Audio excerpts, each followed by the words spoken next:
महाराष्ट्रात 9 ते 14 वर्षे वयोगटातील मुलींना HPV म्हणजे ह्यूमन पॅपिलोमा व्हायरस प्रतिबंधक लस देण्याच्या प्रस्तावावर सध्या चर्चा सुरू झाली आहे. भविष्यात गर्भाशयाच्या कर्करोगासारख्या गंभीर आजारांपासून संरक्षण मिळावे हा या लसीकरणाचा मुख्य उद्देश असल्याचे आरोग्य क्षेत्रातील तज्ज्ञ सांगतात. राज्य सरकारच्या स्तरावर या विषयावर विचार सुरू असताना समाज माध्यमांवरही विविध प्रतिक्रिया उमटताना दिसत आहेत. सार्वजनिक आरोग्य व्यवस्थेत लसीकरण कार्यक्रमाला महत्त्वाचे स्थान आहे. पोलिओ, क्षयरोग, गोवर यांसारख्या अनेक आजारांपासून संरक्षण मिळावे यासाठी राष्ट्रीय लसीकरण कार्यक्रमाअंतर्गत बालकांना विविध लसी दिल्या जातात. त्याच धर्तीवर HPV प्रतिबंधक लसीचा समावेश भविष्यातील आरोग्य धोरणाचा एक भाग म्हणून पाहिला जात आहे.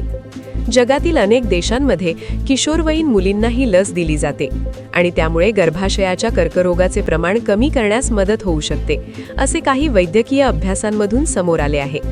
मात्र या प्रस्तावित लसीकरणाबाबत काही नागरिकांनी अधिक माहिती सार्वजनिक करण्याची मागणी केली आहे.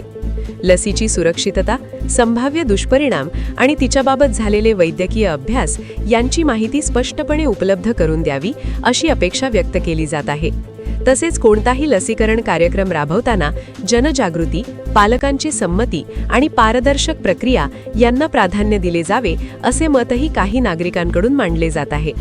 आरोग्य प्रशासनाच्या मते कोणतीही लस नियमित कार्यक्रमात समाविष्ट करण्यापूर्वी तिच्यावर वैद्यकीय संशोधन, चाचण्या आणि तज्ज्ञ समित्यांचे मार्गदर्शन या सर्व टप्प्यांनंतरच निर्णय घेतला जातो.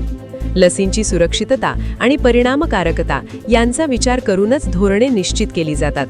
त्यामुळे जनतेत विश्वास निर्माण करण्यासाठी माहितीचे पारदर्शक सादरीकरण आणि प्रभावी जनजागृती आवश्यक असल्याचेही सांगितले जात आहे.